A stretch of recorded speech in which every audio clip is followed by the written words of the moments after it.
लोकसभा चुनाव अब संपन्न हो चुका है। कल 4 तारीख को पूरे देश की निगाहें टिकी है कि आखिर केंद्र में किसकी सरकार बनेगी। लेकिन हम बात करने वाले हैं बिहार के काराकाट लोकसभा क्षेत्र की, काराकाट सीट की, जहां से 7वें चरण के सबसे हॉट सीट काराकाट सीट माना गया। इसके पीछे का जो वजह है, भोजपुरी के power star, Bhojpuri cine star, superstar Pawan Singh. देखिए, पवन सिंह जैसे ही निर्दलीय काराकाट लोकसभा सीट पर अपना नामांकन करते हैं, उसके बाद से ही चर्चा शुरू हो जाती है। और उपेंद्र कुशवाहा एक तरफ एनडीए से उम्मीदवार, तो दूसरी तरफ राजाराम सिंह कुशवाहा जो माले के महागठबंधन से उम्मीदवार थे, दोनों सोच में पड़ गए कि भाई पवन सिंह चुनावी मैदान में है तो कहीं खेल ना बिगाड़ दे, क्योंकि पवन सिंह कोई छोटे मोटे कलाकार तो है नहीं। आप कह सकते हैं कि भोजपुरी के सबसे बड़े कलाकार पवन सिंह हैं।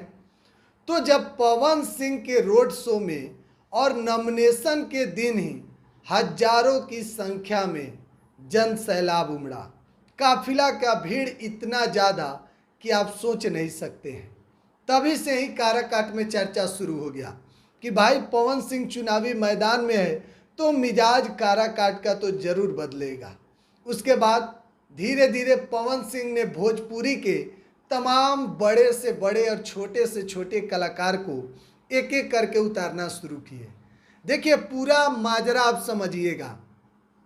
खेसारी लाल यादव को लास्ट समय में पवन सिंह काराकाट में बुलाते हैं, 3-4 जगह पर जनसभा करते हैं।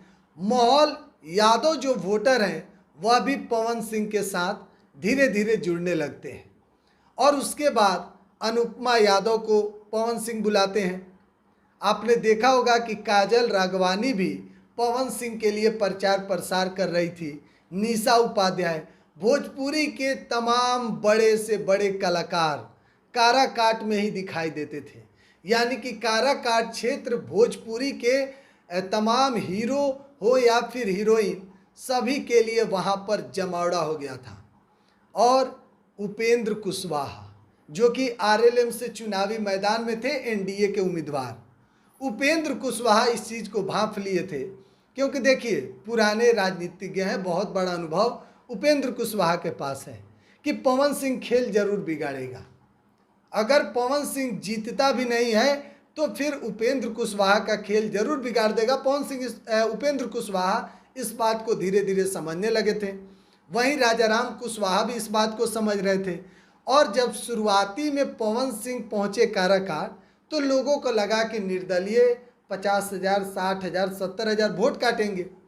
लेकिन धीरे धीरे जब पवन सिंह का जलवा वहां चलने लगा तो अभी के समय में जो एग्जिट पोल के अनुसार जो बातें सामने आ रही है कि पवन सिंह का जलवा काराकाट में दिखाई दे सकता है। देखिए, कल 4 तारीख है, कल रिजल्ट आएगा। पवन सिंह एज बढ़ते हुए दिखाई दे रहे हैं काराकाट लोकसभा क्षेत्र से, यानी कि पवन सिंह निर्दलीय बाजी मार सकते हैं, उपेंद्र कुशवाहा को डैमेज कर सकते हैं, राजाराम सिंह कुशवाहा को भी डैमेज कर सकते हैं पवन सिंह। तो कहीं ना कहीं पवन सिंह के खेमे में राजपूत वोट तो आए ही, यादव वोट भी आया और मुस्लिम वोट भी पवन सिंह के पक्ष में दिखाई दिया। तो कहीं ना कहीं पवन सिंह वहाँ से अच्छे मजबूत स्थिति में दिखाई दे रहे हैं काराकाट लोकसभा क्षेत्र से। तो आप कह सकते हैं कि काराकाट में अगर कल रिजल्ट आता है तो पवन सिंह वहाँ से आगे बढ़ते हुए दिखाई दे सकते हैं, यानी कि पवन सिंह बाजी मार सकते हैं काराकाट लोकसभा क्षेत्र में। उपेंद्र कुशवाहा और राजाराम सिंह कुशवाहा को कहीं ना कहीं डैमेज पवन सिंह ने पहुंचा दिया है, ऐसा अब लग रहा है। लगातार अपडेट दे रहे हैं, एग्जिट पोल है, कल 4 तारीख है, फाइनल रिजल्ट आएगा। बिहार 100 पे आप बने रहें। बहुत बहुत धन्यवाद।